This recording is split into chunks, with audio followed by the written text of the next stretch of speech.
you wake up this day and your hope is to come back in the evening as usual. It was the beginning of the year. I had made incredible plans for that particular year. You know how you do New Year resolutions? Exactly, yes. So I had done my New Year resolutions.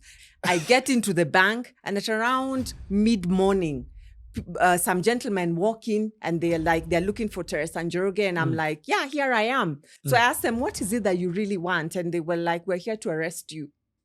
Were you handcuffed? I wasn't handcuffed at that point. Within the banking hall or outside, at least? Outside, yeah. But, they had their guns, of course, and the, security. And as he's taking my fingerprints so that they can be processed into the system as a criminal, he asks me, uko na 1 million shillings pali? Huh? Cash? Hey, ya nini? And he's like, ukinipatia your 1 million, unajua pali naitwa Langata? Langata Estate. Langata wapi? You know? And it's like, leo ndo, kama una hiyo 1 million, leo ndo utajua Langata ni wapi. Now this guy has told you you're innocent. But we have to go down with this. Yes. Did you ever come to find out? Or did you, in your mind, did it ring what this whole thing could be about, this whole drama? Because you must have pinpointed there's somebody behind this whole thing. Because now you're in jail, you're watching yourself, and the others watch you. Yeah. And I asked myself very many questions, of course. I mean, it's, not only when you're going through the case, because from the day he arrested me and for the rest of my 3 to 5 years, my life was in and out of courts. As in, if I'm not in court in the period of the next 5 years, if I'm not in court or I'm not in prison, then I'm working on something to do with the case.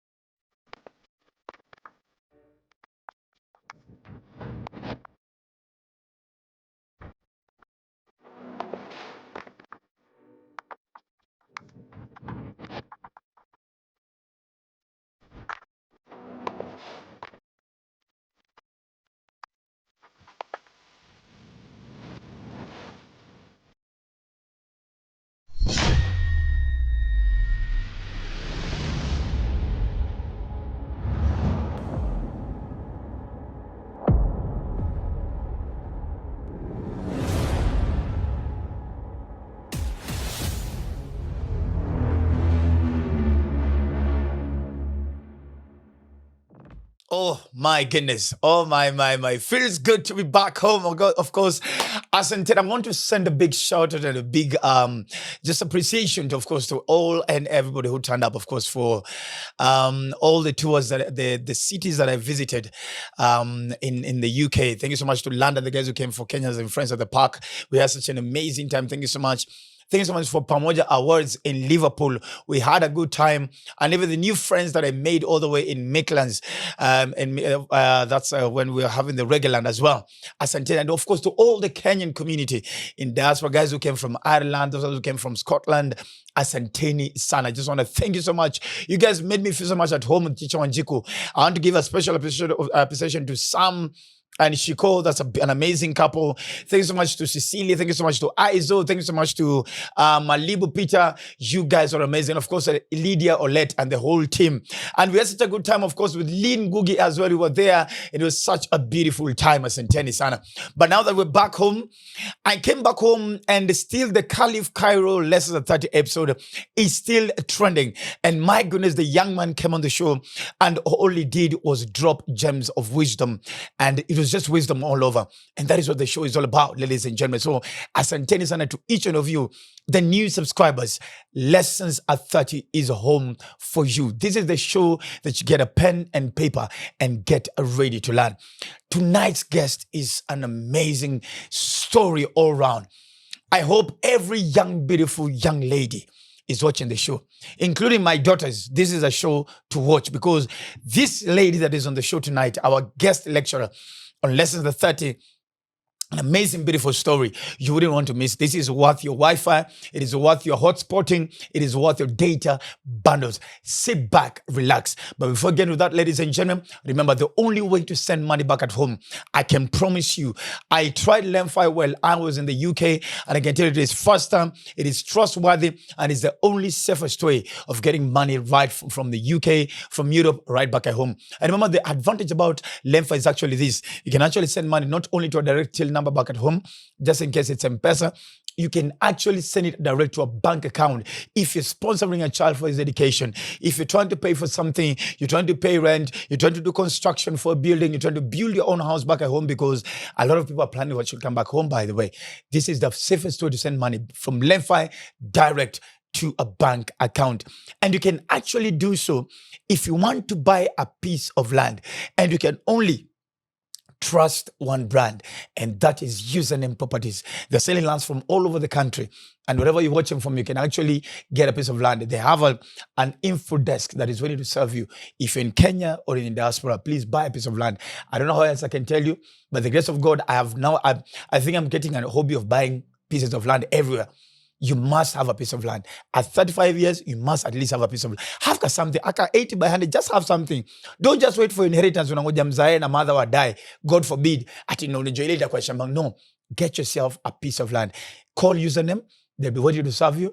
And if you're in diaspora and you want to buy a piece of land from Username, you can actually do that. Send money direct to them. They'll do all the legal background. They'll check up for you. They'll do all the land survey for you. And your title deed actually comes out on time. Username Properties, a tradition of trust. Subscribe to Dr. Ofweneke TV. Now, ladies and gentlemen, this amazing, beautiful lady, just at the peak of her career, almost becoming the first ever woman CEO. My goodness, do you know how much of a big deal that is? It's a big deal. She would have broken all the corporate boundaries and everything just to become the first woman CEO of a bank in this country. Then kaboot, something happens and she finds herself in prison. For how long? She's going to be telling us that, ladies and gentlemen. But after she came out, she didn't lose hope. She didn't come and start looking for herself and going to the village and feeling all pity for herself. She saw how to find pain within the struggle. She found how to find joy within the pain and the struggle. And when she came out, ladies and gentlemen, she started her own foundation, and even ended up getting a whole almost $1 million funding for it. And she's now becoming a beacon of hope for women who have been incarcerated, are in prison for all the wrong reasons, or have actually been wrongly put into prison. Ladies and gentlemen, we're having the one and only Madam Teresa live on Lessons at 30. Oh, thank you. Welcome on the show. A Look great at pleasure. you. Thank you for having me. Oh Oh my goodness. my. Warembo wengi sana jela. Ndani? Yes. I wouldn't think. I'll be like, you came in, I'm like, Yes. huyu alikuwa ndani ya prison kweli. My goodness. Maximum prison. Langata. How many years? I stayed for a year. But before I was convicted, I had already stayed at remand. And in remand, I waited for my family to get bail so that I could be released. Went through the case. Then I was convicted to serve a year at Langata. And it's a sentence I served with my 3-month-old daughter. So I was a first-time mom, and I went to prison with my firstborn daughter. Were you expecting, or you gave birth? I was expecting when I was going through the case. Yes. So, but at the time of conviction, I had already been blessed with my daughter. And unfortunately, her first year in this world was at Langata Women Maximum Prison. In conclusive, how many years were you in conclusively? Plus waiting for the bail, plus the 1 year. And all that kind of stuff. So from the time I was arrested to the time I concluded my sentence, that was a total of about 3 years. 3 years? Yeah, 3 years plus, give or take, yeah. Now, before we now back forward, you wake up this day and your hope is to come back in the evening as usual. It was the beginning of the year. I had made incredible plans for that particular year. You know how you do New Year resolutions? Exactly, yes. So I had done my New Year resolutions, and this is that year where I'm going to achieve all these goals and objectives that I have for myself. And I go to work. It's a regular day in January. The year is looking promising. I get into the bank, and at around mid-morning, some gentlemen walk in, and they're looking for Teresa Njoroge, and I'm like, yeah, here I am. Because I'm ready to serve you. Exactly. And they were like, they didn't want to be served in that way. So I'm like, okay, I'll show you where you will sit and wait. As I conclude what I was doing, then I attend to you. They were like, no. We want you now. So I'm like, Allah. What kind of a proposal is this? Plus Even if it's also, married. the audacity, to stop me in serving and concluding what I was doing. You want me to stop everything right now? The lack of etiquette, I was like, this is all off. So I asked them, what is it that you really want? And they were like, we're here to arrest you. Was it in front of the client? In front, at the banking hall. Everyone is looking and wondering what's this commotion happening here. You're not even in the office. No, I was not even somewhere private where we were having this conversation. So your juniors are there, they're watching, the clients are there. Everyone is seeing what's happening. And they didn't allow me to even, how you go and close the books that you had open, pack your things. They didn't allow that. I was whisked out because I was also resisting. Why are you arresting me? I don't know. Where's your arrest warrant? I need to know. Plus also, what wrong have I done for you to come and arrest me? So I was resisting. But now that commotion, and it's in the middle of the banking hall. It was an ugly scene. But soon they had their way and whisked me.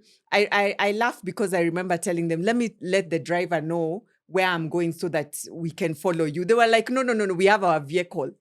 And I was bundled into their vehicle. They were sitting, I was sitting in the middle, just like you see it in the movies. I was sitting in the middle and side to side, guns. And I'm like... Were you handcuffed?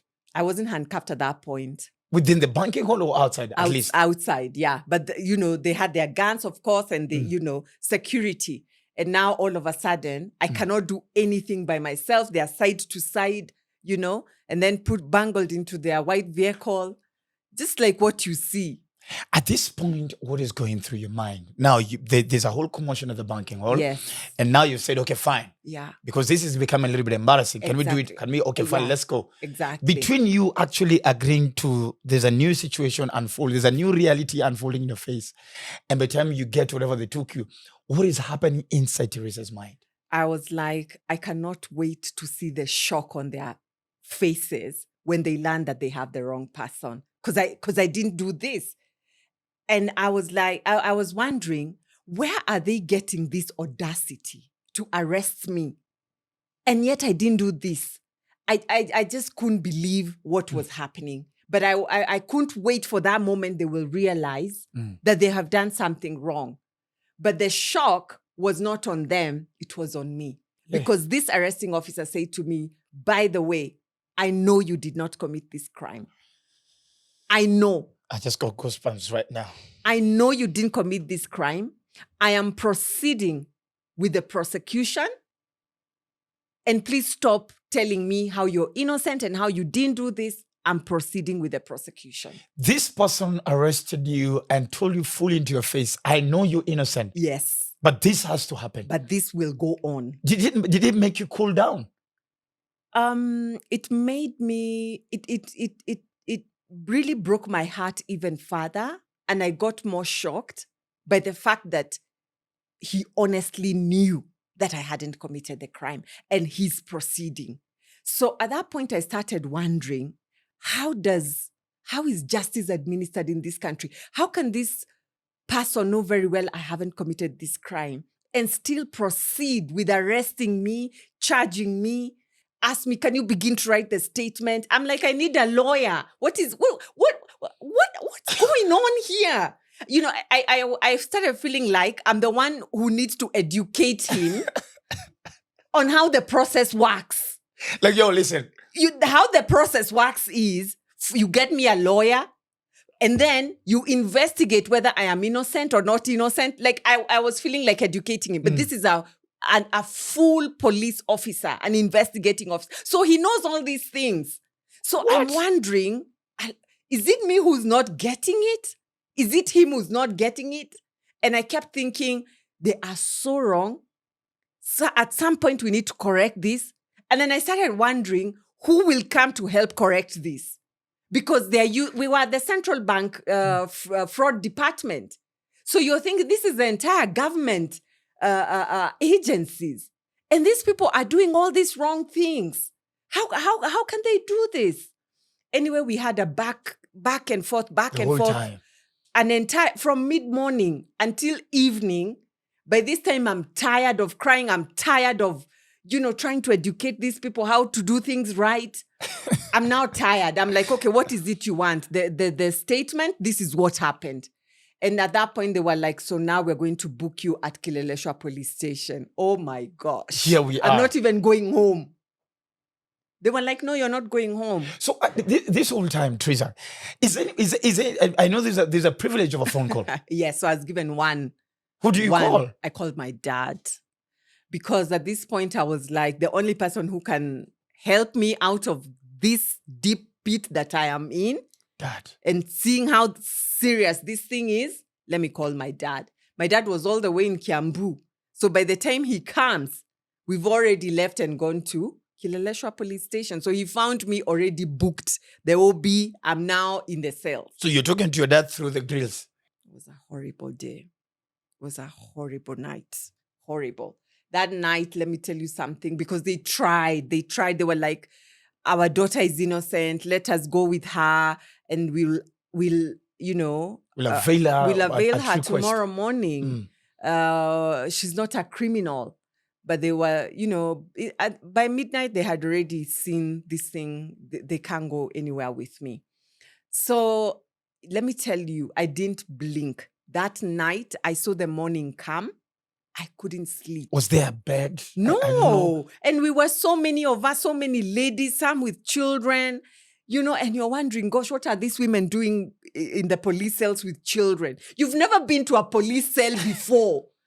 Your whole life? My entire life. I've never even had any conversation with the police. Your criminal record is as clean as Jesus. Exactly. I've never done anything. I'm a law-abiding Kenyan citizen. Growing my career, going about my life. What business do I have with police? Now here I am at the police cell wondering.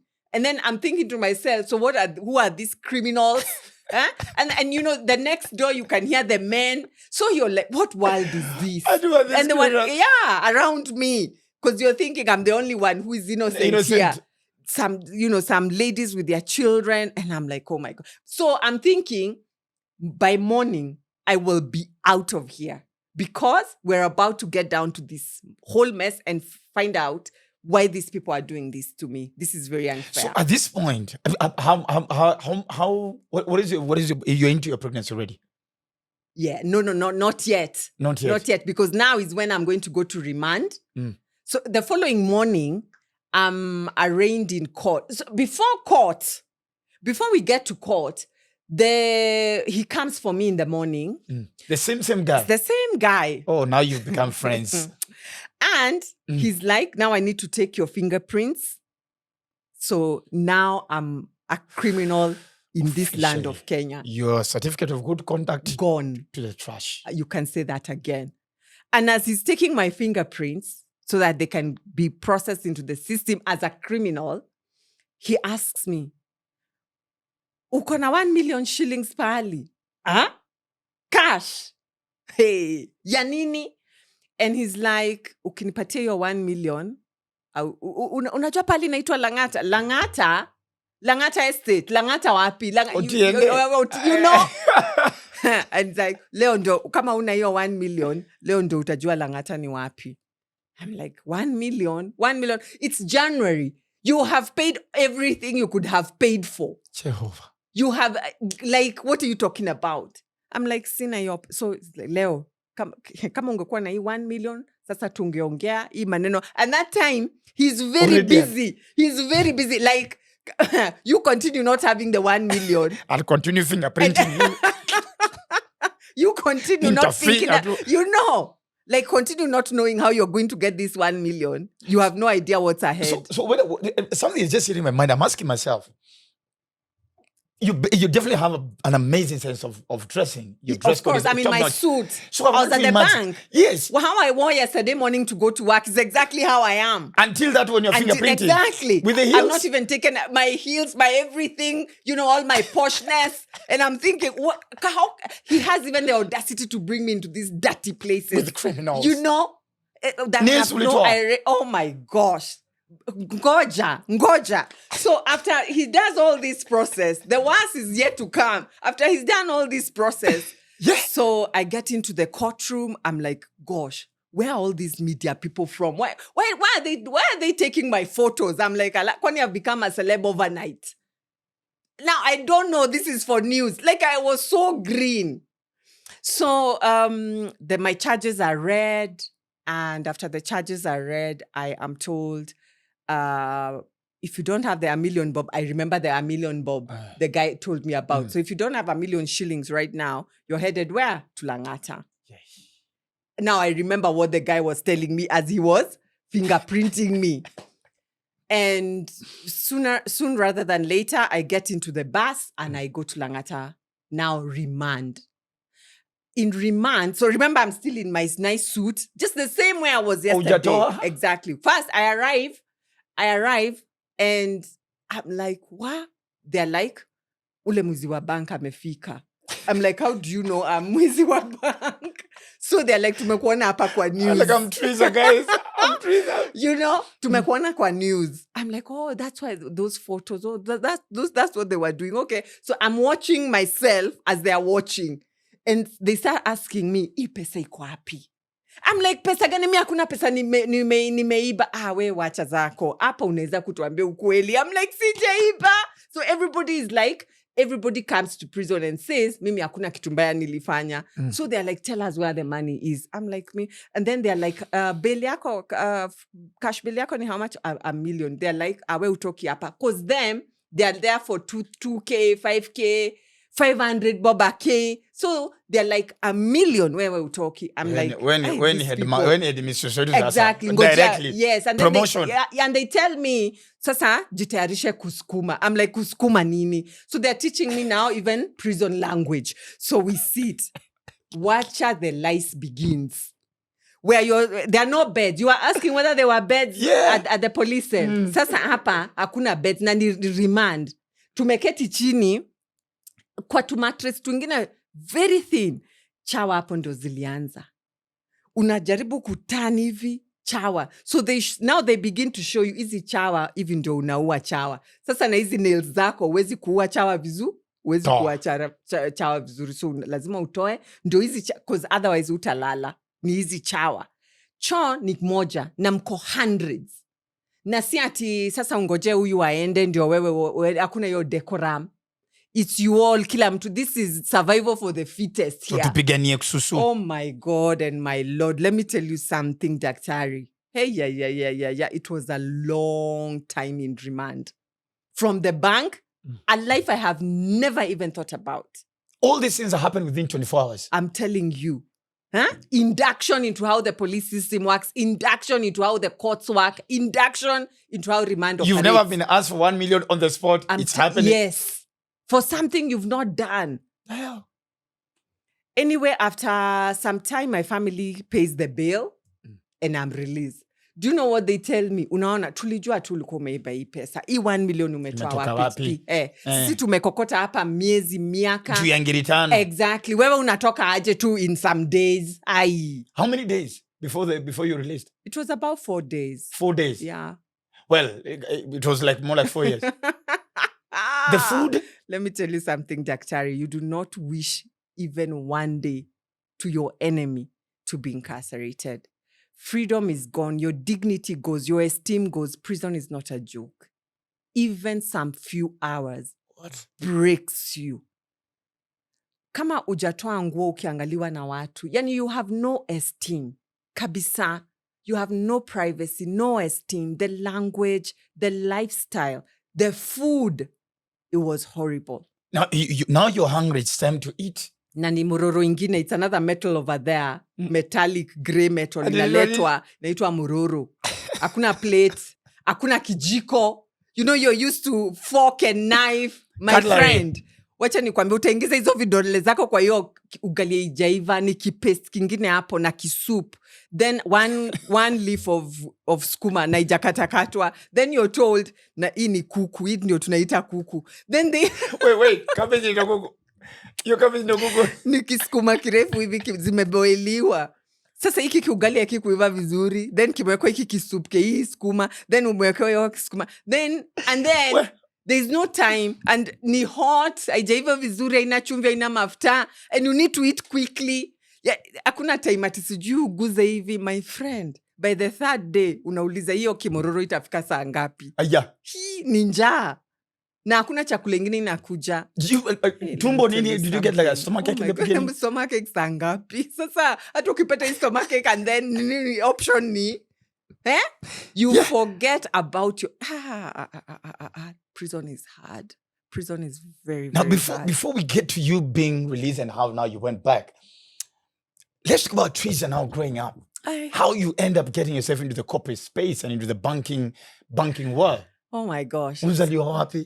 Mi nilizaliwa. I was born right here in Nairobi, but I grew up in Nanyuki. So Nanyuki is where I know. That's my favorite city. That's where I grew up. That's where I went to all my primary school. I did in Nanyuki. And that's because soon after I was born, my dad was transferred to Nanyuki. He worked within the banking sector. And the reason why I was actually chasing the banking career was to follow up on in my dad's footsteps. You're a firstborn. I'm a firstborn. I love my dad so much. He's always been my role model. I saw how he was to us as a family. You know, like when the school teacher comes and says school fees gani haijalipwa, I always knew ours has been sorted. And there are so many things I would notice in life. Then I attributed those things to my dad's career. That's what my little mind made of it. So by 9 years old, I had made up my mind. The way I see my dad, the way he is, and every now and then when, you know, he's dropping us to school or he's picking us and we pass by his workplace, I was like, wow, this is where my dad works, even for Christmas parties and all that kind of stuff. So I had, what will you be when you grow up? I had already concluded it. I want to be my banker like my dad. Why? It sorts your life. It's a decent life. Comfortable good life for your family. No stress, no drama, this is exactly what I want. So from 9, that's what I put my effort in. So you're basically a very focused kid. No discipline cases. No, that part, at least. And especially, when you're a firstborn, there are a lot of responsibilities, even how you're brought up. Plus, you've got all these siblings. I have 4 siblings. I have 3 sisters and a brother. So, as a firstborn, you want to set a good example. You also want to make your parents proud. Exactly. There is another heavy responsibility. You're a deputy parent. I am one, so I definitely understand. I understand it. But I mean, I have 5. I have 4 human beings after me. And I have to keep my Nini together because they're watching. You feel there's a level of responsibility that you acquire very early. So I had that. And so besides my parents, even at school, you're the prefect, you're leading. There's that sense of responsibility that comes very early. Now, before we even get there, now let's single out your father in the story, in the beginning of the story, first of all. In terms of how he carries himself as a man, was it only towards even career? Is there something else? Is there even in terms of even the man that you probably wanted to settle with? Of course. You're like, I need he's to a be like protector, that. he's a provider, he's a leader, he's a role model. So he shaped the father figure and also a male figure, because that's your first love as a girl. Yes. That's your first role model. And so growing up, my dad, I was sorted. I know the kind of a husband I would love to have, not just a husband, but also the kind of a father I expect for your children. For my children, And why? Because that's what you're seeing on a day-to-day basis. There's nothing much else that And of course, children love their parents. You think these are the heroes in the world, Yeah. you know, because they've loved you, they have provided for you, they have protected you, they've really been there for you. So they set a very good role picture for me. What is that one tradition that dad set up when you guys were growing up that you still carry on until today? Time in the evening. Okay, I'm not very good at it myself with my children. I have two. But evening times were family time. Evening time, family time. Evening time was family time. Because in the morning, we used to, like, there was a lot of commotion and rush. Either going to work, we're preparing to go to school. Mornings were a bit chaotic. But evenings, he always made sure that evening time is sacred family time. That was precious. To date, I treasure that time. And it made it contributed very greatly. Whether it's my confidence, whether it's how I performed at school, even the leadership roles that I've taken, who I am, I attribute it to just those 2 to 3 hours every single evening that and you know, when he came, we knew. We gather around the table. Wow. It's, you know, do you have homework? Do you need to be supported? How was your day? It was a beautiful 2 to 3 hours. And if you don't know how children get naughty, if you've got any punishment from your mom, as long as he has arrived, there's forgiveness. There's, you know, he will Really? it was nice. Why? My mom was the disciplinarian. Mine was the other way opposite. But my mom would wait and go to babako akuje. Oh my goodness. He would talk sense to us. Like if you disciplined you really knew that you've really crossed the boundary. So there was time to explain the mistake and the punishment. Exactly. Oh, you privileged guy. He was. First you are chapward, then you are left on your own to that was decide. my mom. That's my mom. You will explain later. And then it's not just you. All of you will explain later for what happened after he has. On visiting day, probably on Christmas. Who would you prefer to come to school? My dad any day, any time. Oh my goodness. Any day, any time. My mom, first and foremost, you're afraid. Is there something you've done at school that you don't want your parent to know about? You know? I think my dad carried his responsibility and his authority in a very anchored manner. If he went overboard, then you knew you to have gone overboard. But he really carried his authority in a very centered manner. And I love that. Yeah. My mom is the one who was all over. Oh my gosh, my mom. You couldn't even breathe. Huh? Has she probably come down right now? I wouldn't say so. She's still our mom. You know, why have you done? Oh my gosh. Like, even with your own children, like she's still correcting you. You know, you're not doing this right. You need to do this right. Like she's still mom. Oh my God. She's still so mom.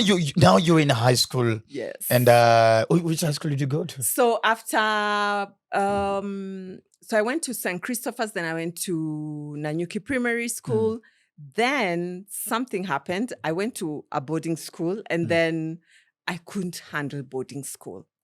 We were coming back to this time. My dad is transferred to Nairobi. And I go into this boarding school and I'm like, no. I'm not going to do boarding school. So what was it about boarding school? It wasn't comfortable like the way I was comfortable at home. As we didn't have an option.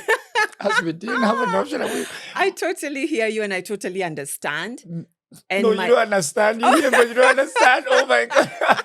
So was it the food? Was it the lifestyle in the school? Was it missing home, the homesick? I wasn't ready to do life outside of my family. I think we were also the way we were brought up, it was very close knit.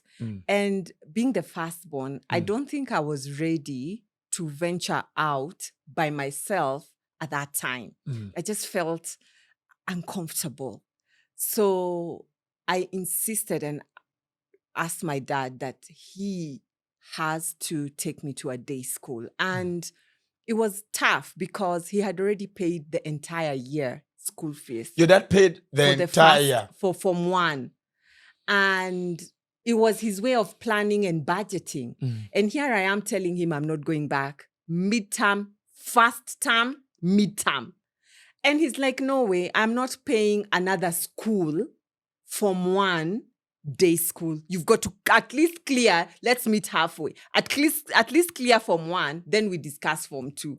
But do you know I refused? I said no. You had an option. And oh my God, no! Gosh. My dad was like, you know what, Teresa? Life does not operate on your terms. If you are not going to take Form 1 in boarding, and we're not going to meet halfway about this, and I have paid for it, then I'm not paying for another school. And I say to my parents, it's very okay. I have all the books. I will self-study at home. And that's exactly what happened. In their home? In their home. So you refused to go to school, but you studied in their home. Dad, are you watching? I know it's late, but Dad, are you watching? Because your story is me in Form 2. That's what happened now to you. Yes. But now, for me, I was just to the village. Oh my gosh. Oh my And all my goodness. uncles are told, don't accommodate that boy. Oh my goodness. My goodness. So a whole year you studied at home. I self-studied. How 'Cause I was the relationship at that time? My mom was really trying to talk to me. She was really, really trying. But I said to my mom, actually, I will do much better if I self-study than go there. My mind, and I'm glad that they compromised in that way, because I feel if they pushed for me to go back, it would have really messed me up. Because when I went now to Form 2 and they found for me a day school, against their wishes, but, we met, and they knew my kind of determination. I was number 4, first time Form 2. What? I knew what I was doing. Look at the pride in your face. Like, yeah, Ofweneke, I told you. But I really wanted to prove to them that I knew what I wanted. But even before that, how did you assess yourself then? I mean, there has to be an assessment structure to it. I mean, you've studied. Where are the examinations then? I had my ways. I truly had my ways. You have to find a way. When you truly, truly know, and that's the thing about, and it's not that I'm advocating for children, especially now that I'm a mother, not to follow counsel of wiser people. But when you know what you know, you've got to figure out how to make it work. When you know what you know, you have to figure out how to make it work. For your good and the good of many others. And I truly, truly knew. And so I would talk to other students. I would talk to teachers in our neighborhood. I would just make sure that I'm making it work. And when I got into Form 2 and I got into a day school, so I knew I would come home, I honestly made it work. And to let you know how I truly made it work by God's grace, my high school class teacher, once I did my Form 4, got me a scholarship to go and study outside and do my banking and finance, because I kept telling her, I really want to be a banker like my father. She got me the scholarship. I went and did banking and finance. I came back after about 3.5 years. And soon after, I got into the banking world. I really knew what I wanted to do in life. And by God's grace, I got it. What do you feel like you were over-focused? You didn't even have, it's high school, you are beautiful. They were never even to some boyfriend escapades. My mom, oh my gosh. And yeah, you think about it. And Kwanzaa, now I have forced her that I want to go to day school. She did not make me breathe. So when I used to hear my other colleagues and, at school talking about the great time they're having during the weekends and all this kind of stuff, I'm like, oh my gosh, with my mom on my neck, it was not, she was really, she invested her time to make sure that I achieved my goals. And also, again, as a firstborn, she was really on my neck. And firstborn in the girl. She's been at that disciplinarian. And I thank God now, when I look back, that she was literally there. But let me tell you, we fought. We really fought, because I was like, no, I need my space. I need my time. I need to, sometimes I'd come up with some crazy stories. My best friend's mom has passed on. I don't know who. I need to go. You're coming up with all kinds of Teresa, stories. you killed people. You killed people, Teresa. Didn't we? Oh my God. Didn't we? At least I've killed somebody once. I know.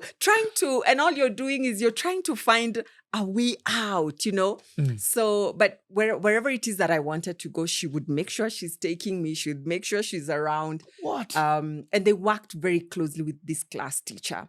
So they mentored me. And I think it's very important when your mentors really make those tough decisions on your behalf. Because at the end of the day, it's for your own good. Just hold on like that. Ladies and gentlemen, my goodness. Lessons of 30 deep into the story. Such an amazing, my God. I mean, I would imagine. This is the kind of person who wanted to serve me at a bank. My goodness, she told me to take a loan. I would take a loan. Such a bubbly spirit.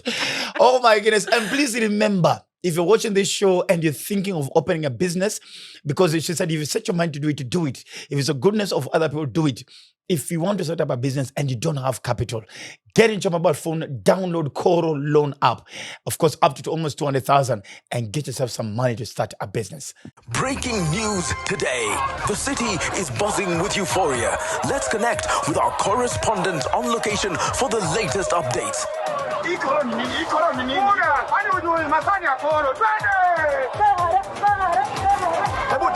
It seems Koro is behind all these good vibes. But what exactly is Koro? I just received my cash from Koro. Just quick and easy. The euphoria around town is crazy. Download Koro and say hello to easy lending. So please make sure you download Koro on any of the Google Store apps or whichever place. Get yourself some money if you're watching the show, right? Sky tu hapo na kuna opportunity ya kupata pesa ya kujisaidia na kuanza biashara. So, and I love how you I love the way you feared mom. Yes. And I respected her a lot. Like I knew I could not cross her lines. that was a no-go zone. Oh my goodness me, she's a no-nonsense mother. Was it all of you, the siblings, Nyinyi wote? I mean, it's just you because you're the first one in honestly that girl. speaking, she's very different. Like my last born sister, she's had a very different kind of a mother. Oh God. She's honestly different. She's got different parents. Like what couldn't slide with me slides. She can do my whatever. goodness me. Oh my. Yeah. I think different bonds get different parents. I think so. They relax with time and they also get wiser. They learn, So I think they were very uptight with me. Well, but it is what it is. Here we are. Here we are. So now you're done with your Yeah, so your I come back and I joined the banking sector. My dream. Everything. Where were you at that time? Your scholarship? So I went to India. India. Yes. Mtu anaenda India kusoma. I know. Mtu anaenda kutibiwa. I know. Oh my God. I know. And so you actually speak Indian. Do you speak I didn't learn the language. But the reason why I actually chose to go to India is because I didn't want to get to a point where I will need to work to raise my fees. Okay. And I really wanted to complete. So amongst the options that I had been given, that was a very clear cut that I will study and come back immediately.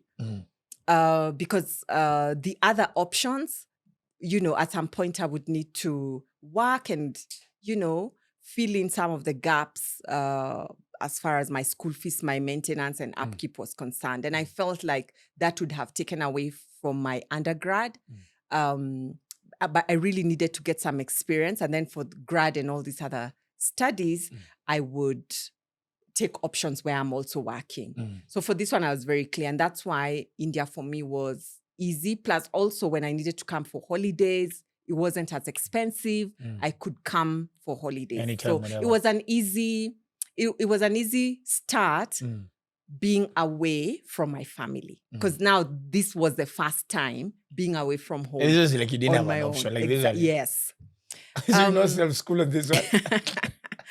But anyway, there was a little bit of drama, but this one I managed because I went and came back and I was like, can we? Now I'm telling you, it was like, I was like, their food, the culture. I was like, I think I made the wrong choice. this time around, my dad was like, let me tell you something. If you think that we're now going to begin choosing another country, no. Go and complain. You picked this one. It's you who picked it. So Kulika, how long? I stayed for 3 months, came back. Oh, at least you tried. Another 3 months. But when I went back, because now I was like, my parents have told me, you picked, this was your choice. I have to clear. So this time round, I behaved. Wait, before we continue, did your parents like panic? They're like, Kai. And they're like, Kai, let's just hope. I know after what I had pulled in, but it was difficult. It wasn't easy. Those first 3 So it was months the in food or the India. culture? It was everything. It was everything. I was like, no. I think I didn't make the right choice. Let me go back home, negotiate with my parents. I just They think, were like, let me tell this is. Do you know you have siblings? No. You cannot be. Yeah. So which country now do you want? No. It was not even. We're not even discussing. are you sure the Kikuyu and you just didn't miss Nyama? Of course. But there was a lot of Nyama Choma in India. The community there was vibrant. The Kenyan community was very vibrant. Oh yeah. The Kenyan community was very vibrant. So But I cleared Eh. 3.5 years, came back. What is your first job now? You're stepping back into the country. I got into the hospitality industry. After how long, first of all? It didn't take long. Mm. It didn't take long. Like about maybe 6 or 7 months, thereabout. And you were in. And I was in the hospitality There were no industry. odd jobs that you did in Katikati. The very first one was selling timeshare. Girl. I sold timeshare. And the reason why I sold timeshare, and I thank God I sold timeshare, Mhm. it gave me very strong sales and marketing skills. Yes. Oh my goodness. Mm. Because first and foremost, it's 100% commission based. Number two, you've got to learn to sell a product that it's a product you don't even know where this place you're selling is. So it really grew my sales and marketing. And plus, I had an ultimatum. My mom had said to me, if you will not be able to cater for your budget, you're staying at home with us. And I was like, me, a Mom. whole graduate, staying here with all your rules and regulations. No way. Yeah, So happening. the first opportunity I got was the timeshare. And I was like, I'm doing it. Why? I have to learn how to live on my own and meet my budgetary allocation. So I really pushed myself and I hacked the timeshare. To date, the sales and marketing from that timeshare job, incredible. I'm glad I did it. Then I got into the hospitality industry and it was an easy flow because we were selling hotels. So hospitality industry, I stayed there for about 1.5 years. And then I got into the banking sector. So at what point do you now decide now, okay, fine, I'm back into the country for my studies. Well, there's these rules about me being home just in case it doesn't work out. But I need to be in my own space. So after how long do you move out now to your own? I don't even think I stayed for 3 months post-campus, post coming back. Yeah.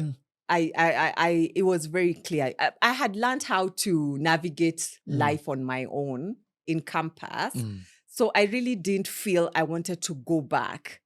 And plus, I wanted to begin setting that example for my siblings. Like Nice. I was in a rush to begin living life. So 2 to 3 months, I had found a place, one small little place. Wapi? Because by now nimekuogopa. What is small to you? This small to you could have been somewhere in Oh my Kile. goodness me. Oh no, it was in South B. Yes, it was in South B. One little small room. Yes. Bed sitter, but 1 bedroom. It was a bed sitter. Was it a punishment? Oh, It was like a punishment. it was a good place to begin because you learn, you learn how to grow. Yeah. You learn how to grow. You learn how to manage your finances.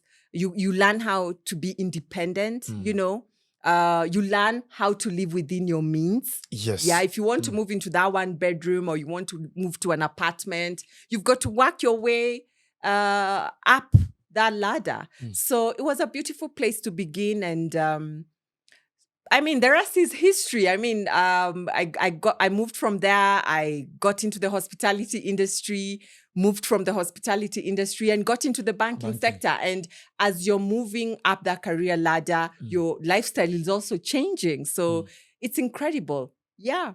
Your first salary. Yes. How much is it? Now leave the commission part. Yeah. Now you get into hospitality. Your Yeah. first salary. I think it was about 30-something thousand. Yeah. Was this enough for Teresa this time? It was enough. It was actually more than enough because I could pay my rent. Yeah, 30-something. That was my first, Tangible net take home. And that was like 20 years ago. I mean, it was quite some money. It could cover my transport. It could cover my rent, my food, my clothing. Like I could care for myself. And it helped me to open my bank account, take care of my calls. And it helped me lay my foundation. One thing my parents did not do was spoon feed me in terms of sorting myself out. They didn't do that at all. I began, and from there, grew, learned how to negotiate for my pay and learned how to care for myself. But most importantly, and this is something that I'm very grateful for because we learned a lot of this when I was working within the banking sector was financial management.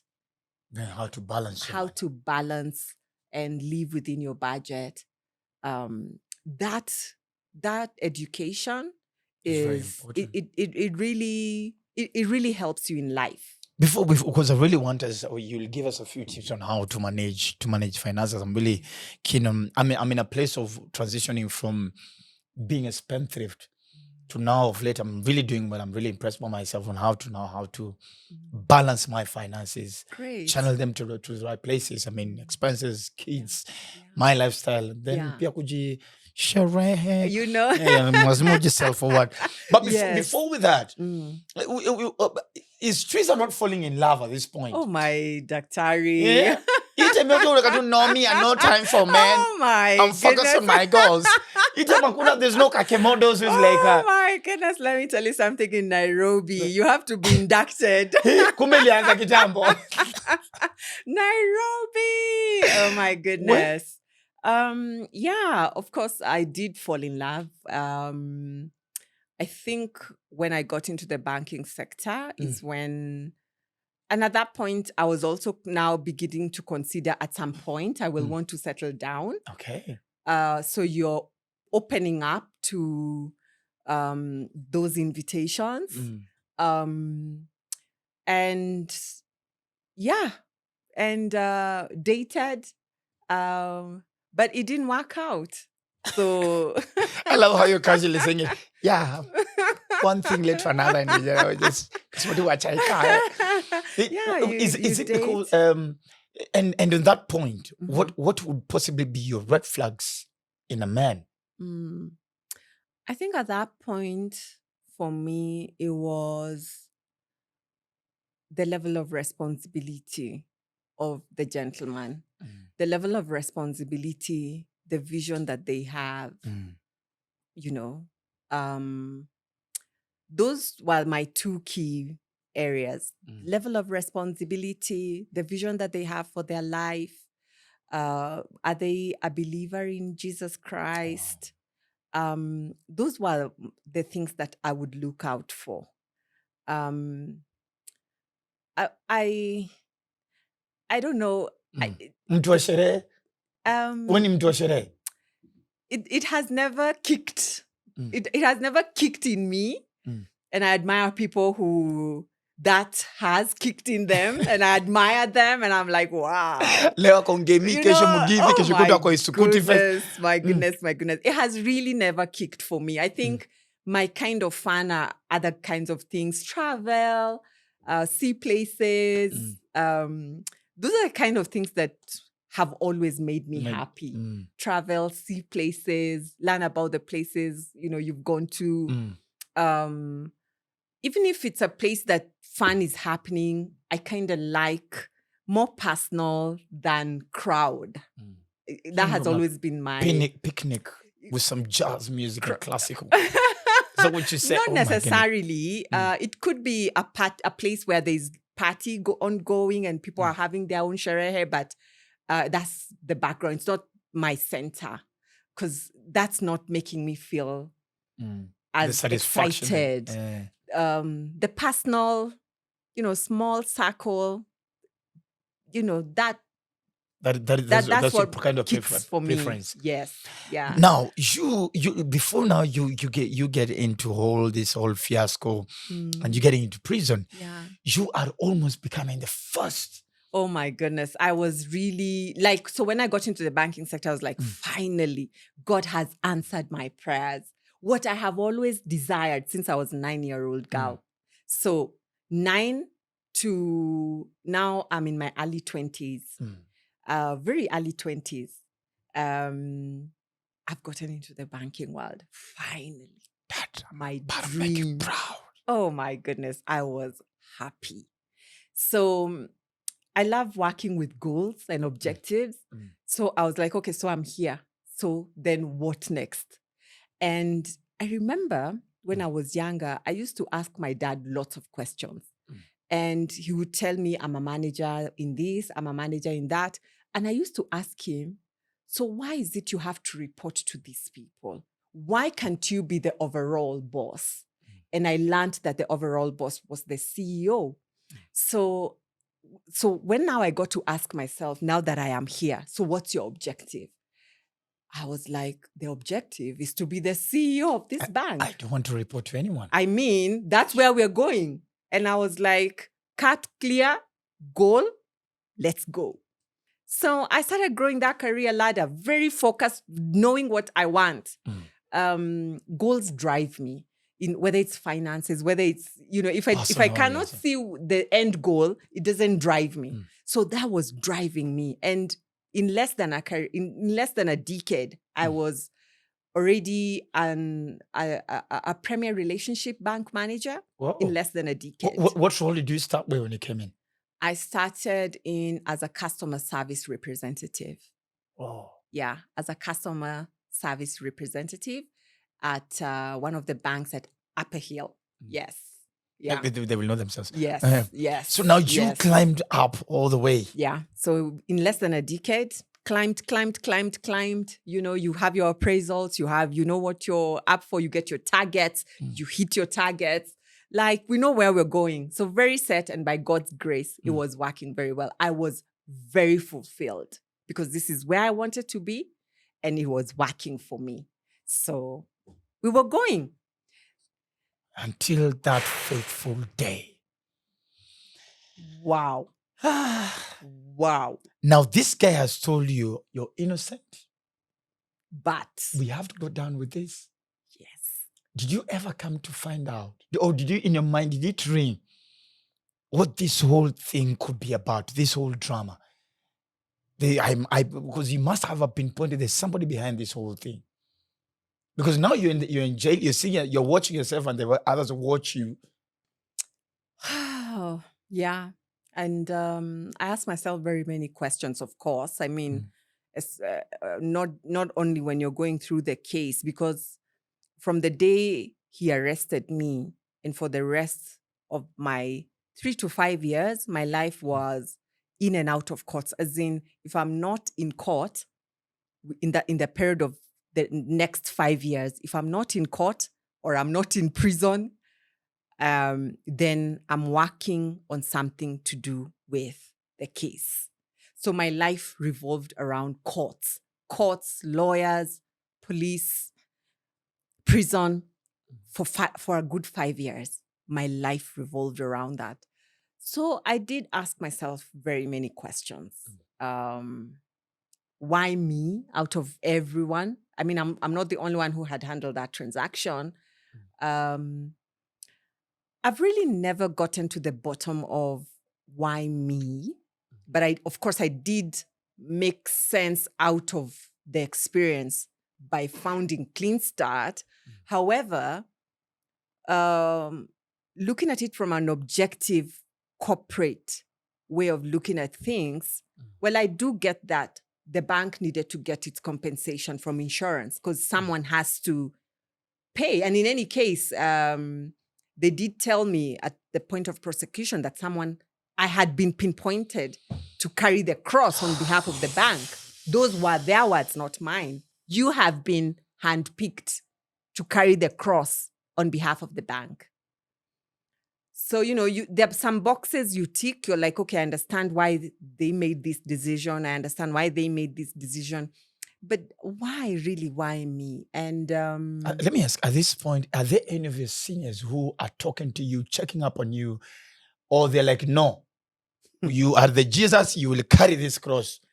Do you remember? Is I don't anybody know. looks caring? I mean, do you remember one time Bitang and Demo, former Yes, the former- honorable CS, yes, when yes, he yes. said that, when he stopped working, how his phone stopped ringing and he Yes. would even check whether the phone is okay and Yes. find the phone is okay, no one is calling. The- charge 98%. And because you think it's the phone that has a problem. When I landed at Langata remand, first night is when I was dropped like a hot potato. No one calls you. No one cares. No, like you're dropped. You see how when things are going well for you in life, you're scheduled. You don't even know who to say no to because things are really flowing and going well for you. But it's in those times when things hit rock bottom that you truly know who really cares for you. Number one, it's family. My family has never left. And sometimes when we venture out, you can forget your family True. because things are now working. You've got friends, you've got, New family. In course. exactly. But your family, you should really care and have them close because my family has never left. And I say this knowing that not all families are like that because I met very many people going through what I was going through and their families were not there. Okay. But I think you've got to define who family is for you. But what those kinds of experiences do to you is that they help you sieve who is truly for you. Some people honestly come for a season, others come for a reason, others you will do life with. So you learn who is who and you stop getting so attached. Lots of people dropped off. Do you have like know, a bestie, a best friend or something? Today? Yes. Yeah. The lady that we got employed in the banking sector same day. Those 20 plus years back. And she's still my best friend Until to today. date. And she was there right or die throughout. Through the court case, when I got into prison, she was there. When I got out of prison, she was there. She has been in my life throughout, the ride or die. And you get to see who is who. You know who is who during those times. And, for people, you don't even carry people, with heavy hearts. They dropped off. That's life. That's it. There are people who we were very close when I was in prison because we met in prison. But up to a particular point, then they dropped off. Such is life. Season, reason. Exactly. And such is life, but there's those who you're doing life with. And you treat these people very differently, this one is a person for life. This one is for a season. This one is a lesson. Wow. Because there are also those who will be sent to you to teach you a lesson. Again, don't carry them with heavy hearts. You would never have learned that lesson were it not for them. They're just serving a purpose. They're just serving their purpose, just like Judas. They're there to betray Jesus. But you cannot say Judas's purpose was to betray Jesus. He has played his purpose. That's it. And he's gone. You cannot now keep saying, Judas betrayed me. You move on. Jesus continued with his purpose to be crucified after he was betrayed by his closest. Judas finished his purpose. Jesus continued after the with his betrayal. purpose. You go. He didn't stand there saying, "Oh, you see what Judas has done to me."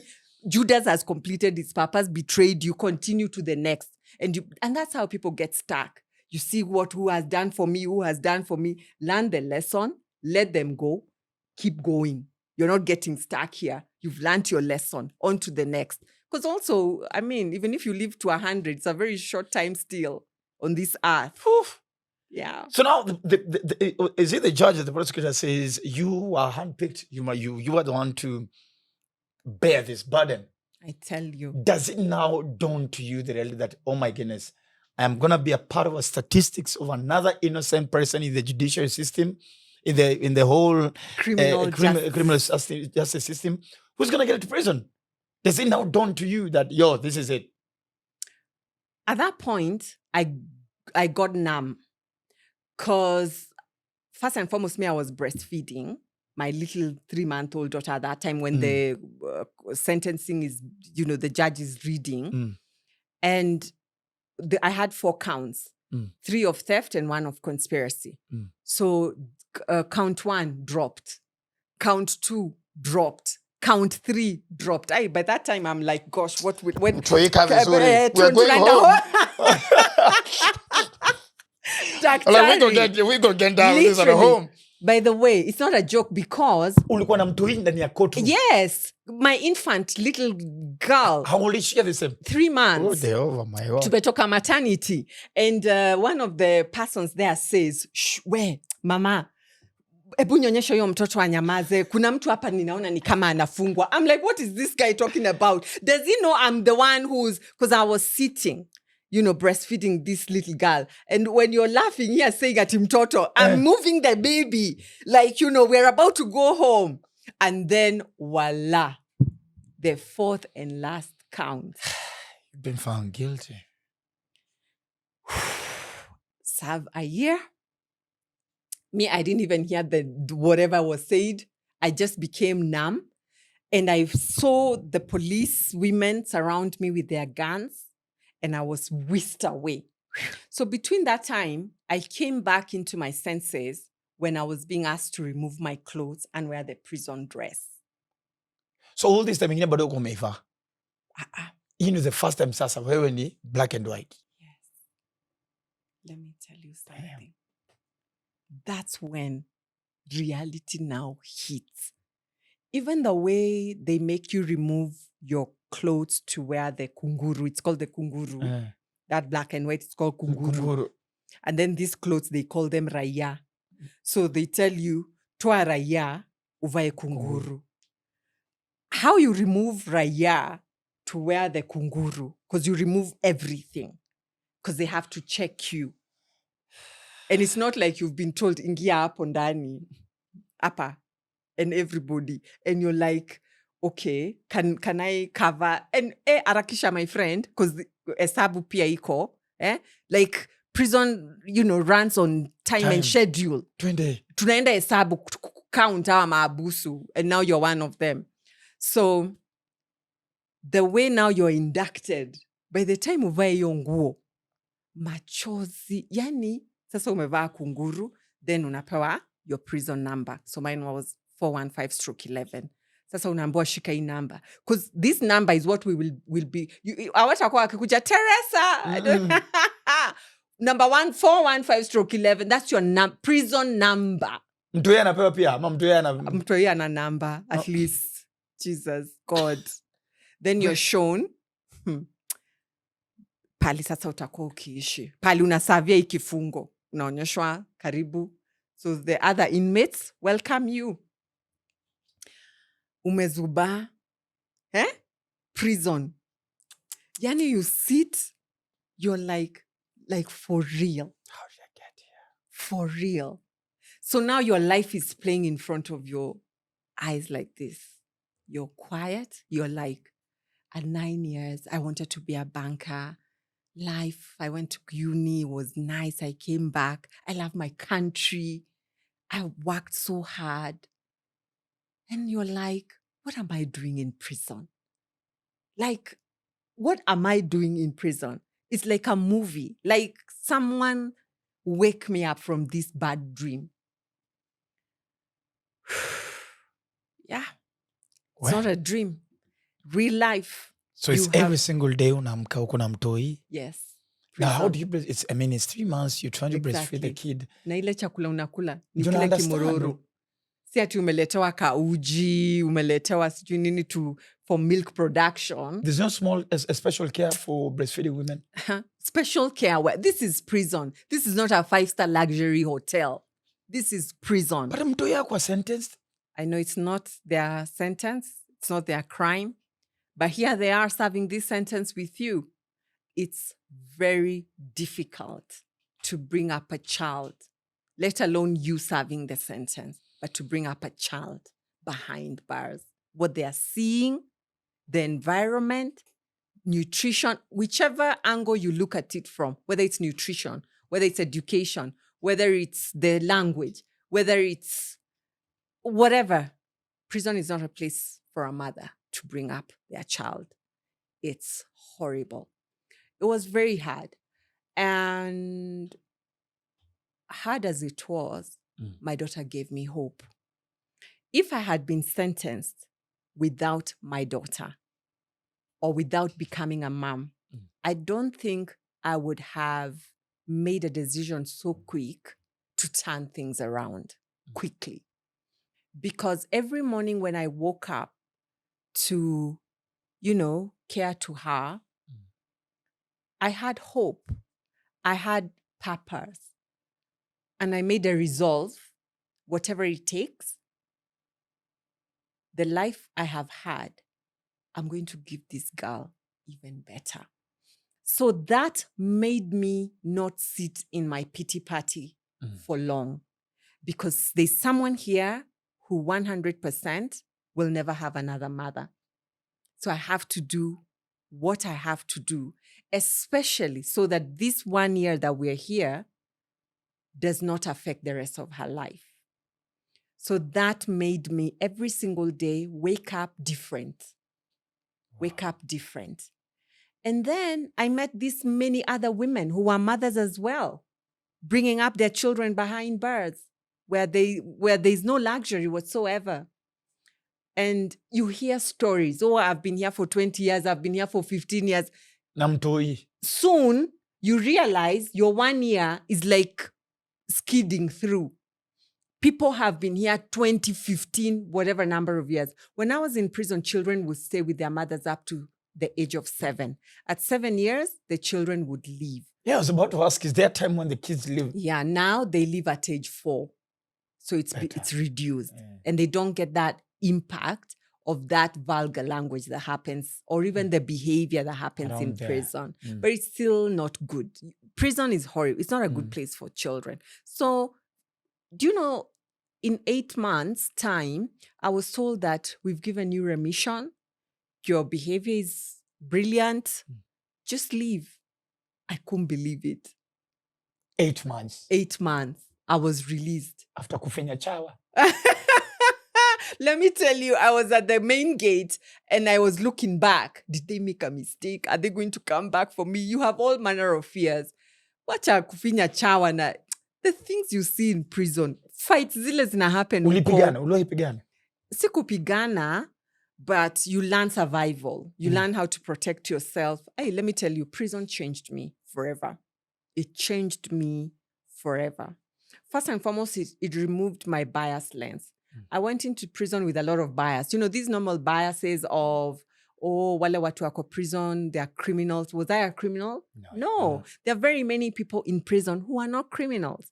Then bias, oh, these poor people, they don't work hard. They don't.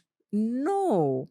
It's access to opportunities that most of them didn't have. But we equate poverty to laziness. I learned those are two different things. Theories, You can have all opportunities and access to all these opportunities and you're lazy. These people are hardworking, but they have no access to education, to especially the supply and quality of the education that they have. Can't afford good quality of education. Some dropped. They couldn't afford the fees. No access to jobs. You know how you think, oh, you don't have a job because you're not looking for that job. Hey, my goodness me. There's nothing they have not done. They have no access.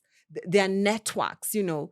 So it really made me see the importance of, even as you're doing what you're doing, creating intentionally. Because again, You're like, I'm very busy. Intentionally creating access to opportunities for others.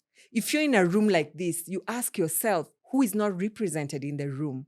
How can we support them to access the room? Nice. Because they can't, intentionally thinking about it. I wasn't thinking like that before I went to prison, but going into prison opened my eyes to think intentionally about opening and creating opportunities for those who necessarily can't by themselves. It really, really changed me. Took away biases, made me become more intentional, value freedom, be more grateful. Before I went to prison, I would see the many things I hadn't achieved. When I went to prison, I realized how much I had. So it changes your lens from what I don't yet have, what I'm striving to you begin your sentences with, I am grateful for the gift of life, the gift of health, Family. purpose, Good family. things like food. But as opposed to seeing things from, oh, you have that, I'd also love to. Oh, you have, you know what? There's so much you already have been blessed with. And that's the other thing. Everything you have is a blessing. Sometimes we equate it to how hard you work, to the people your networks, your this and that. It's a blessing from God. The way God has blessed me is the very same way someone else has not yet been blessed. And someone else has been blessed with something I don't yet have. So all this, anyway, it really changed my life to a more grateful perspective, more inclusive perspective, and supporting people. So how, as we finish up, so how is the foundation doing now? Yeah, so I set up Clean Start soon after I was released from prison. And Clean Start, as the name suggests, to give a clean start, A fresh start. Because you leave prison, you can't get a certificate of good conduct, which is something we really need to change in this country. Because you arrested me because I was hawking, or because I was prostituting, or because I was loitering, whatever it is you've arrested me because I was doing. You have sentenced me to serve 2 years, 3 years, 10 years, whatever years. I have served them. I am now out. I've done my time. I've paid my price. Why do you continue punishing me post-incarceration because I can't access a certificate of good conduct? Give me a clean certificate of good conduct so that I now fight for the opportunities that are there to rebuild my life. But the more you keep saying in my certificate of good conduct that I was incarcerated, you're still tying me back. Let me ask you, Daktari, how many mistakes have you made in life? A lot of them. Can you imagine? I keep reminding you, do you remember in 2019, you did XYZ? It pains. In 2022, Pains. I mean, why is it that because I served time in 2019, everywhere I go, you keep saying, do you remember in 2019, you were arrested, you served? Like, I'm not my past. I've reformed. I am changed. So let's give people clean certificates of good conduct. And that's why, and that's what Clean Start is about. Offering people a second chance, offering people a clean start. Beautiful. Through empowerment, we offer them business opportunities, employment opportunities, a lot of training and coaching. We see them from a different lens. Whether or not they had committed the crime, the judges have done their part. The prison system has done its part. Now, our part is to offer them a clean second chance. And that's what Clean Start is about. And we're doing fantastic. 10,000 women later, who have been... I know. Oh my goodness, 10,000, that's amazing. I know, it's just beautiful across the country. We have what we call chapters. Those are small groups. So if you go to Mombasa, Embu, Meru, Yolo, wherever you go into this country, you'll find a Clean Start group of formerly incarcerated women who come together to rebuild their lives as a community, Yes. So this is you done with banking. This is now your passion. Donest. You never go back. If today any of these top banking brands will say, hey, girl, we checked the story, we know what happened, but now we need a woman at the top leadership. Would you go back? It depends if it aligns with my purpose. Because at the end of the day, the purpose is one, to empower vulnerable, marginalized women. So if that's what we're doing, then let's do it. Whatever it takes that aligns with this purpose, that's exactly what we're about. Beautiful. Is the government supportive? We are still trying our level best. In terms of collaboration and to everything, yeah. collaborate, because if you think of government, this is government's work, you know. So we are trying our level best to partner and collaborate with government to support these women. And I must say that some of the governors, some of the MCAs, some of women reps, some of the agencies within government are already supporting these groups. But we really want to see it strategically done. We want more of them to do this. These are their constituents. If they're the ones in Homa Bay, they're the ones in Kisumu, in Siaya, in wherever. These constituents belong to the government officials who these constituents have actually given the work to offer them. Should be part of the agenda, the manifesto, or during their tenure. Formerly incarcerated people. So we keep knocking on their doors and we pray that as many will open their doors for us to collaborate and work together. We need the support. With this beautiful mind and the newfound passion, are you thinking probably of going to now get into a legislative role into pushing these policies now within the legislative system? Probably vie for, I don't know, women rap, I don't know, I'm just saying. You know what? As I've said, at the end of the day, the purpose is one, is to serve this community. So if that time came and I felt I would serve this community better through a legislative post or in government, then I would definitely do it. Why? That passion. You really want to see the change. You want to see change with the systems. You want to see change with empowerment of these people across the country. And let me tell you something. Policies, why would I consider it? At the end of the day, it's policies, it's the laws. Yes. Those are the things that really bring sustainable change. Yeah? So if that's what it calls for, then why not? So be it. Yeah. Ladies and gentlemen, clean start. Whoa, the founder, the visionary of this amazing concept. So just know, if you have a relative and probably somebody outside there, you're actually watching and you're still trying to see how you can get yourself back into integrating yourself back into society, there's a beautiful place for you.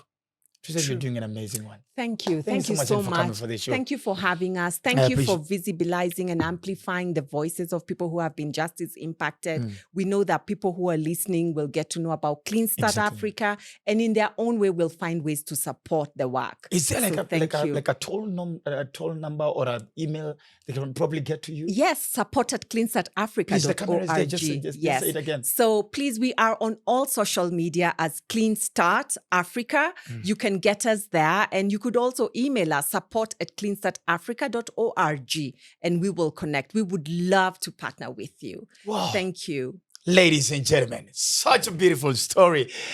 What I'm getting it from me is be grateful. Number 2, I'm understanding the value of family and friendship. Number 3, I'm actually getting to understand that everybody serves a specific, unique role in your life for a season, for a reason. But even for life, that is what I'm getting. And also one thing that is actually coming up, there's what we plan in our minds as our purpose in life. Then there's what God changes. And that, just like I told you, you must learn to find purpose and even joy within your tough circumstances.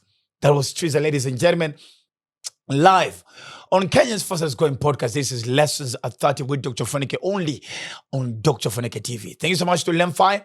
That's the only way to send money back at home. And if you want to buy a piece of land, the only brand I can actually advise you, encourage you, and actually support, it has to be Username Properties. Don't buy a piece of land from anywhere else. Username Properties can get you anywhere, and get your piece of land, all right? And of course, najua tunaenda kufunga sahi YouTube, unataka kulala, na ujoka gas kameisha, amonda kuna kadunda kashere, na unado ya kutosha, mas they just go and have a good time, get your mobile phone, download Koro loan app, and get yourself sorted out. Ladies and gentlemen, just keeps on getting better and better. There's nothing more to add on this episode. Please have a good night, a good morning, good afternoon, wherever you're watching from. God bless you. I hope this has impacted somebody. My name is the Eagle himself, the Duke of Kakamega. Dr. Ofweneke is my name. See you on the next class.